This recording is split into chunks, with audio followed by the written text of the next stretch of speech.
দেশ বা দুনিয়া খারাপ হয় না, খারাপ হয় মানুষ। আর মানুষের নীতি, নৈতিকতা ও চরিত্রটাই আসল। নিজেকে যদি নিজে ভালো করে তুলি, তাহলে পৃথিবী নিঃসন্দেহে ভালো হবে। পৃথিবীর সব দোষ ত্রুটি, বিশৃঙ্খলা বা অশান্তির মূল উৎস এক কথায় মানুষের চারিত্রিক অবক্ষয়। দেশ, সমাজ বা দুনিয়া নিজে নিজে খারাপ হতে পারে না।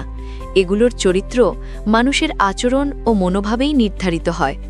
যখন ব্যক্তি নিজের বিবেক, নীতি ও নৈতিকতার বিপরীতে চলে যায়, তখনই সমাজে অনৈতিকতা, দুর্নীতি, হিংসা, অবিচার ও অমানবিকতার আগমন ঘটে। দেশ খারাপ বলার আগে ভাবতে হবে, কেই দেশটাকে খারাপ করছে। দেশের ভূমি, জলবায়ু বা প্রকৃতি কখনো অন্যায় করে না। দুনিয়ার প্রকৃতি আপন নিয়মেই চলে, তাতে কোনো খারাপ উদ্দেশ্য থাকে না। বরং মানুষই ভুল সিদ্ধান্ত, স্বার্থপরতা ও অমানবিক ব্যবহারের মাধ্যমে সমাজকে কলুষিত করে তোলে। নীতিবোধ, নৈতিকতা ও চরিত্র সমাজের আয়না।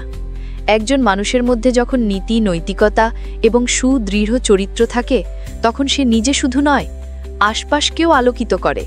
একটি আলোকিত মানুষ বহুজনকে আলোকিত করতে পারে, আর সেইভাবেই গড়ে ওঠে একটি সুস্থ সমাজ, একটি উন্নত জাতি।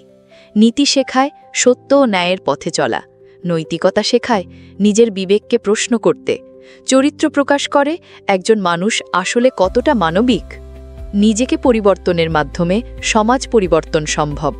আপনি যদি চান সমাজ বদলাক, তাহলে আগে নিজেকে বদলাতে হবে। আপনি যদি নিজের মধ্যে সততা, সহানুভূতি, ন্যায়বোধ ও মানবিকতা গড়ে তোলেন, তাহলে চারপাশে একটা ইতিবাচক পরিবর্তনের তরঙ্গ ছড়িয়ে পড়বেই। উপসংহার: দেশ খারাপ নয়, দুনিয়াও না। খারাপ হয় মানুষের চিন্তা, মন, চরিত্র ও কার্যকলাপ।